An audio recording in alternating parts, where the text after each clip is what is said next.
तो चलिए आज बात करते हैं महायान बौद्ध धर्म के एक सबसे प्रभावशाली ग्रंथ कमल सूत्र की।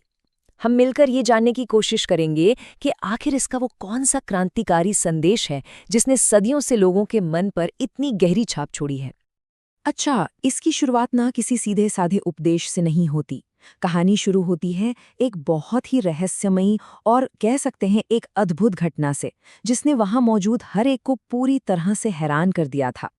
तो कहानी का ये जो पहला हिस्सा है, ये असल में एक बहुत बड़ा रहस्य खड़ा करता है। एक तरह से स्टेज सेट करता है उस महान सच के लिए जो आगे आने वाला है। जरा सोचिए, वो माहौल कैसा रहा होगा। गृद्धकूट पर्वत पर अनगिनत देवी देवता, इंसान और ना जाने कितने तरह के प्राणी जमा हैं, और उन सब के बीच बुद्ध एक गहरे ध्यान में चले जाते हैं, बिल्कुल शांत, एकदम स्थिर। और तभी कुछ गजब का होने लगता है। ऐसा लगता है मानो पूरी कायनात ही इशारा कर रही हो कि भाई कुछ बहुत बड़ा, कुछ बहुत ही असाधारण होने वाला है। और फिर बुद्ध की भौहों के बीच से एक ऐसी जबरदस्त रोशनी निकलती है जो पूरब के हजारों लोगों को रोशन कर देती है। मतलब स्वर्ग से लेकर नर्क तक सब कुछ बस एक पल में साफ साफ नजर आने लगता है। ये नजारा अपने आप में कितना कमाल का है ना। ये दिखाता है कि ये पूरा ब्रह्मांड एक दूसरे से कैसे जुड़ा हुआ है। अब वहां मौजूद हर कोई इस चमत्कार को देखकर एकदम दंग है। सबके मन में बस एक ही सवाल घूम रहा है कि आखिर इस इशारे का मतलब क्या है, बुद्ध क्या कहने वाले हैं। और तभी सभा में मौजूद ज्ञानी बोधिसत्व मंजुश्री आगे आते हैं। वो समझाते हैं कि घबराओ मत, मैंने पहले भी बुद्धों को ऐसा करते देखा है। ये संकेत है कि बुद्ध अब अपनी सबसे गहरी, सबसे महत्वपूर्ण शिक्षा देने वाले हैं। ये सुनकर तो लोगों की उत्सुकता और भी बढ़ जाती है कि आखिर वो क्या है। तो बस अब वो रहस्य खुलने ही वाला है।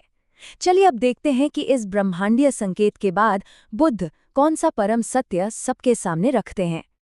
बुद्ध ध्यान से बाहर आते हैं और कहते हैं कि जो सच वो बताने जा रहे हैं वो बहुत गहरा है, उसे समझना इतना आसान नहीं है। वो ये भी बताते हैं कि उन्होंने हमेशा से ही लोगों को उनकी समझ और उनकी क्षमता के हिसाब से ही अलग अलग रास्ते दिखाए हैं। और यहीं पर कमल सूत्र की सबसे बड़ी बात सामने आती है, उपाय और एक यान। देखिए, बुद्ध ने जो अलग अलग रास्ते अब तक दिखाए थे वो दरअसल उपाय थे, मतलब मंजिल तक पहुंचने के लिए इस्तेमाल की गई अलग अलग तरकीबें। लेकिन असली मंजिल वो तो हमेशा से एक ही थी, और वो है एक यान, यानी बुद्धत्व का एकमात्र परम मार्ग। तो इस सूत्र का सार यही है। सोचिए, ये कितनी बड़ी घोषणा थी उस समय के लिए कि रास्ते भले ही अलग अलग क्यों ना दिखें, लेकिन असल में मंजिल एक ही है, बुद्धत्व का वो महान रास्ता जिस पर चलने का अधिकार हर किसी को है। अब ये बात थोड़ी गहरी तो है, तो इसे और अच्छे से समझाने के लिए बुद्ध एक बहुत ही दिलचस्प और मशहूर कहानी सुनाते हैं। कहानी कुछ यूं है कि एक अमीर आदमी का बहुत बड़ा पुराना घर है जिसमें आग लग जाती है, और उसके बच्चे वो अंदर खेलने में इतने मगन हैं कि उन्हें पता ही नहीं कि कितना बड़ा खतरा है। पिता उन्हें आवाज देता है पर वो सुनते नहीं। तब वो उन्हें बचाने के लिए एक तरकीब सोचता है।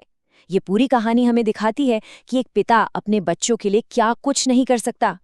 तो बच्चे बाहर आ जाते हैं, लेकिन इसके बाद पिता क्या करता है? यहीं पर इस कहानी का असली मर्म, असली मतलब छिपा है, और ये हमें बुद्ध की सिखाने की तरकीबों के बारे में बहुत कुछ बताता है। जैसे ही बच्चे घर से बाहर आते हैं, पिता उन्हें वो 3 छोटी छोटी खिलौना गाड़ियां नहीं देता जिनका उसने वादा किया था। नहीं, बल्कि वो हर बच्चे को एक बहुत बड़ी, शानदार, खजानों से सजी बैलगाड़ी देता है। ये तो उसके वादे से कहीं ज्यादा बड़ी, कहीं ज्यादा कीमती चीज थी। अब यहाँ एक सवाल उठता है, क्या उस पिता ने अपने बच्चों से झूठ बोला? सूत्र हमें ठीक इसी सवाल पर सोचने के लिए मजबूर करता है। क्या ये एक धोखा था या फिर कुछ और? बुद्ध आगे समझाते हैं कि पिता ने झूठ नहीं बोला, क्योंकि उसका इरादा झूठ बोलना नहीं, बल्कि अपने बच्चों की जान बचाना था। उसका मकसद नेक था। और यहाँ हम देख सकते हैं कि इस कहानी के हर प्रतीक का एक गहरा मतलब है।